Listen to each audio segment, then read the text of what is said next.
خدائی رب کی، وہ روشنی کا سفیر بھی ہے، وہی سراج منیر بھی ہے، وہ روشنی کا سفیر بھی ہے، وہی سراج منیر بھی ہے، نبی کی ذات ایک دیا ہے ایسا، نبی کی ذات ایک دیا ہے ایسا کہ جس دیے میں دھواں نہیں ہے، خدائی رب کی نبی کی رحمت کہاں نہیں تھی کہاں نہیں ہے، ادب سے چلتی صبا ملے گی، کلی کلی جا فدا ملے گی، ادب سے چلتی صبا ملے گی، کلی کلی جان فدا ملے گی، رسول اکرم کے گلستان میں، رسول اکرم کے گلستان میں خزاں کا نام و نشان نہیں ہے، رسول اکرم کے گلستان میں خزاں کا نام و نشان نہیں ہے، چلو مدینے چلو مدینے چلو مدینے چلو مدینے چلو مدینے چلو مدینے چلو مدینے چلو مدینے، زمین کے اوپر فلک کے نیچے کہیں بھی جائے امان نہیں ہے، درود بھیجو سلام بھیجو، یہی ہے ارشاد رب کا لوگو، درود بھیجو سلام بھیجو، یہی ہے ارشاد رب کا لوگو، جو وقت ذکر نبی میں گزرے، جو وقت ذکر نبی میں گزرے، قبول ہے رائے گا نہیں ہے، خدائی رب کی نبی کی رحمت کہاں نہیں تھی کہاں نہیں ہے، زمین کا ایسا ہے کوئی گوشہ کہ جس جگہ آسمان نہیں ہے، خدائی رب کی نبی کی رحمت۔ سبحان اللہ۔ جزاک اللہ سید اعجاز کاظمی صاحب، جزاک اللہ۔ ہم نے اس محفل کو جس طرح سے سجایا ہے کہ حضور کی مدح سرائی سے سجایا ہے، اپنے مہمانوں کی طرف ہم نے کرایا، اب ذرا ہم گفتگو کا سلسلہ اس کا آغاز کریں گے۔ علامہ اسلم صاحب، آپ سے پہلے میں جاننا چاہوں گا، اس اس سے پہلے کہ ہم والدین کی خدمت سے کیسے اللہ کی خوشنودی حاصل کر سکتے ہیں، تھوڑا سا بتائیں عشرہ مغفرت کی کوئی خاص دعا بھی ہے؟ جی بسم اللہ الرحمن الرحیم. سب سے پہلے میں آپ کا شکریہ ادا کرتا ہوں کہ آپ نے یہاں پی ٹی وی اسلام آباد میں ہمیں دعوت دی. رمضان المبارک کا جو درمیانی عشرہ ہے، جیسے آپ نے کہا کہ یہ مغفرت کا عشرہ ہے، اور پھر اس میں اللہ کریم کی طرف سے حصول مغفرت کے بہت سارے ذرائع ہیں. بے شک. اور انہی ذرائع میں سے ایک یہ دعا ہے، استغفر اللہ ربی من کل ذنب و اتوب الیہ. یہ مسنون دعا ہے اور نبی کریم صلی اللہ تعالیٰ علیہ وسلم کی ارشاد فرمودہ ہے. یہاں ایک بات میں آپ کی خدمت میں عرض کروں کہ ہم جب یہ دیکھتے ہیں کہ یہ عشرہ مغفرت ہے، تو قرآن مقدس میں یہ جو مغفرت ہے یہ غافرہ سے نکلا ہے، اور قرآن مقدس میں 214 مقامات پہ اس غافرہ کے مشتقات، اس کی مختلف شکلیں، اشکال عدیدہ کے ساتھ یہ استعمال ہوا ہے. اس میں 90 دفعہ اللہ کریم کا جو اسم مبارک ہے اس اسماء حسنہ میں سے غفور، 90 دفعہ یہ اسم مبارک قرآن مقدس میں مذکور ہے. 5 دفعہ غفار، بہت زیادہ بخشنے والا. غفور کا معنی بھی ہے بہت زیادہ بخشنے والا. یہ 5 دفعہ یہ مذکور ہے. غافر یہ بھی اللہ کی ایک صفت ہے اور قرآن مقدس میں 1 دفعہ یہ مذکور ہے. اور قرآن مقدس میں 28 دفعہ لفظ مغفرت مذکور ہے.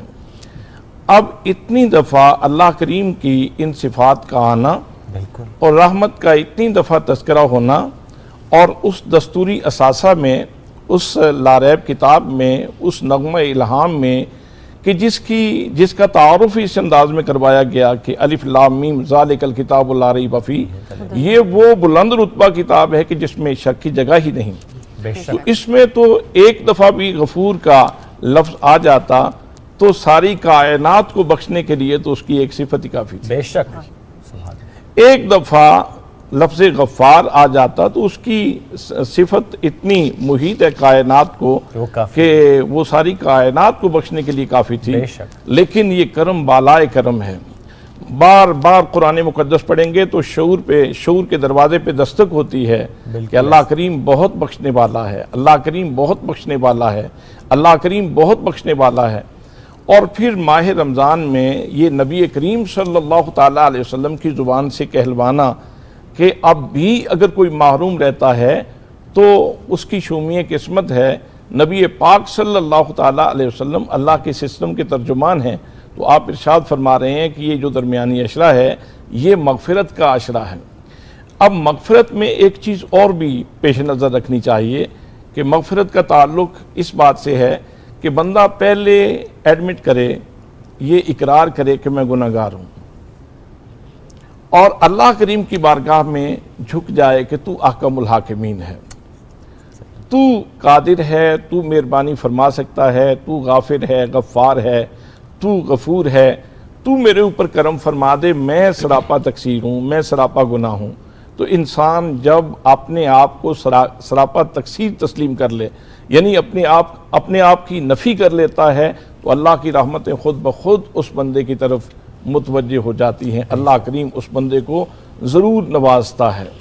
اور اس میں پھر یہ بھی احساس ساتھ رہنا چاہیے کہ میں دریوزہ گر ہوں، میں تیرا سائل ہوں، میں تیرا منگتا ہوں، میرے لیے اور کوئی دروازہ نہیں، اور تیری ذات جو ہے وہ بخشنے والی ہے.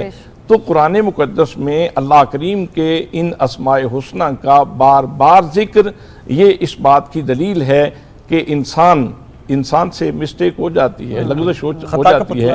اس لیے کہ وہ عربی کا محاورہ ہے اول الناس ہے اول الناسن، کہ پہلا انسان، پہلا وہ شخص ہے کہ جس سے نسیان ہوا، یعنی حضرت آدم علیہ السلام سے نسیان ہوا. قرآن مقدس میں بھی ہے فنسی آدم فلم نجد لہو عزما، کہ جنت میں نسیان ہو گیا تھا، ہم ان کا ارادہ نہیں پاتے تھے، زمین پہ اتار دیے گئے. تو پہلا عمل اس زمین کے اوپر جو حضرت انسان نے کیا ہے وہ طلب مغفرت ہی ہے۔ جناب سیدنا آدم علیہ السلام ایک طویل عرصہ، حضرت مائی حوا سلام اللہ علیہ ایک طویل عرصہ تقریباً 3 صدیاں روتے رہے اور طلب مغفرت فرماتے رہے۔ تو جو پہلا انسان ہے زمین کے سینے پہ، اگر اس کا یہ طلب مغفرت کرنا، اور بحیثیت نبی وہ طلب مغفرت کر رہے ہیں، اور پھر نماز میں ہمیں یہ تلقین کی جاتی ہے کہ مجھ سے راستہ مانگو، تو انبیاء کا راستہ مانگو، صدیقین کا راستہ مانگو، شہداء کا راستہ مانگو، صالحین کا راستہ مانگو، تو ہم پھر اسی ٹریک پہ، اسی راستے پہ اللہ کے ایک نبی کا راستہ مانگتے ہوئے اپنے رب کی بارگاہ میں عرض کرتے ہیں کہ یا اللہ ہمیں معاف فرما۔ اور پھر جب 3 صدیاں گزرنے کے بعد جناب سیدنا آدم علیہ السلام نبی کریم صلی اللہ تعالیٰ علیہ وسلم کے وسیلہ جلیلہ سے، جیسے مستدرک امام حاکم میں ہے، دیگر بہت ساری کتابوں میں ہے کہ جب انہوں نے حضور صلی اللہ تعالیٰ علیہ وسلم کی ذات گرامی کا وسیلہ ڈالا تو اللہ کریم نے فوراً مہربانی فرما دی، فَتَلَقَّى آدَمُ مِن رَبِّهِ كَلِمَاتٍ فَتَابَ عَلَيْهِ إِنَّهُ هُوَ التَّوَّابُ الرَّحِيمُ، کہ جب آدم علیہ السلام نے چند کلمات سیکھ لیے تو اللہ کریم نے فوراً توبہ قبول فرما لی۔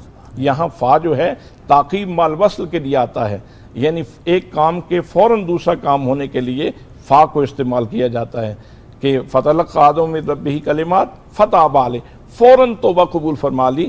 اِنَّهُ هُوَ التَّوَّابُ الرَّحِيمُ، بے شک اللہ کریم شان توابی کا مالک ہے اور شان رحیمی کا مالک ہے۔ یہاں ایک سوال ذہن میں آتا ہے کہ یا اللہ اگر تو شان توابی کا مالک ہے اور شان رحیمی کا مالک ہے تو پھر ہمارے ابا جان کو اتنا عرصہ رلایا کیوں ہے؟ 3 صدیاں رونا، اور پوری آپ کی اولاد کا رونا ایک طرف رکھا جائے اور جناب آدم علیہ السلام کا رونا، آپ کے آنسو، آپ کا گریہ ایک طرف ہو، تو جناب آدم علیہ السلام کے آنسو زیادہ ہیں۔ بے شک اتنا رلایا ہمارے جد اعلیٰ کو، ہمارے والد کو، ہمارے باپ کو، تو قرآن مقدس اس آیت کا اسلوب ہمیں اس کا جواب دیتا ہے کہ تم مانگنے کا سلیقہ سیکھو، اللہ کی شان توابی ضرور حرکت میں آئے گی اور اللہ کی شان رحیمی ضرور دیکھو گے، بس شرط یہ ہے کہ اللہ سے معافی مانگو اور ساتھ محبوب کے وسیلے سے معافی مانگو۔ بے شک بہت خوبصورت آپ نے بات کی، اور وسیلے سے مانگنا بھی چاہیے، لیکن ہم نے ماضی میں کچھ اس طرح سے بھی دیکھا ڈاکٹر محسن ضیاء قاضی صاحب کہ حضور اکرم صلی اللہ علیہ وآلہ وسلم بہت سے لوگوں کے لیے وسیلہ نجات بنے۔ 11 رمضان المبارک سے متعلق ایک خصوصی معاہدہ جسے موقعات مدینہ کا نام دیا گیا، اور ہم نے دیکھا کہ جب رسول اکرم صلی اللہ علیہ وآلہ وسلم مدینہ منورہ تشریف لے کر آتے ہیں تو اس وقت جو مہاجرین مکہ تھے وہ یہاں پر ہجرت کر کے آتے ہیں، تو اس وقت انصار اور جو تھے ہمارے وہاں کے لوگ، انہیں انصار اور مہاجرین کو آپس میں بھائی بھائی بنا دیا گیا، اور یہ درس دیا گیا کہ آپ نے کس طرح سے مل جل کر رہنا ہے، ایک دوسرے کا ساتھ دینا ہے، اور اپنی خوشیاں اور اپنے غم اسی طرح سے آپس میں بانٹتے ہیں جیسے کہ تم اپنے گھر والوں کے ساتھ، رشتہ داروں کے ساتھ بانٹتے ہو۔ آج کی موجودہ صورتحال میں، آج کے حالات میں 11 رمضان المبارک کے حوالے سے آپ مواخات کے اس حوالے کا بھی ذکر دیجیے گا، اور یہ بھی بتائے گا کہ ہم لوگ کس طرح سے اس پر عمل پیرا ہو سکتے ہیں۔ جی بسم اللہ الرحمن الرحیم۔ سب سے پہلے تو بہت شکریہ کہ آپ نے صبح پاکستان کے اس خوبصورت پروگرام میں مدعو کیا۔ آپ نے جس طرح سے بات کی، رسول اللہ صلی اللہ تعالیٰ علیہ وسلم جس وقت مدینہ طیبہ میں تشریف لائے تو آپ نے یہ میثاق مدینہ کے ساتھ، یہاں یہودیوں کے ساتھ اور غیر مسلمین کے ساتھ ایک باہمی ربط اور تعلق کا اسلوب بتایا۔ وہیں رسول اللہ صلی اللہ علیہ وسلم نے مسلمانوں کو باہمی آپس میں مل جل کر پیار سے رہنے کا طریقہ سکھایا۔ آپ دیکھیں کہ قیامت تلک تاریخ جو ہے ایسی نظیر نہیں پیش کر سکتی جو امن کی، محبت اور اخوت کی رسول اللہ صلی اللہ علیہ وسلم نے انصار اور مہاجرین کے درمیان قائم فرمائی۔ آپ اگر تاریخ کو دیکھیں تو جس وقت مہاجرین مکہ سے مدینہ تشریف لائے تو وہ اپنا سب کچھ حضرت عبد الرحمن ابن عوف رضی اللہ تعالیٰ عنہ جیسے بڑے تاجر، جناب سیدنا عثمان ذو النورین جیسے بڑے بڑے مکے کے تاجر جو تھے، یہ سب کچھ مال اسباب، اپنے تجارت ساز و سامان مکے میں چھوڑ کر یہاں آئے۔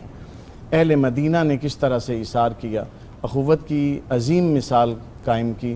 یہاں انہوں نے اپنے کاروبار میں ان کو شراکت دی،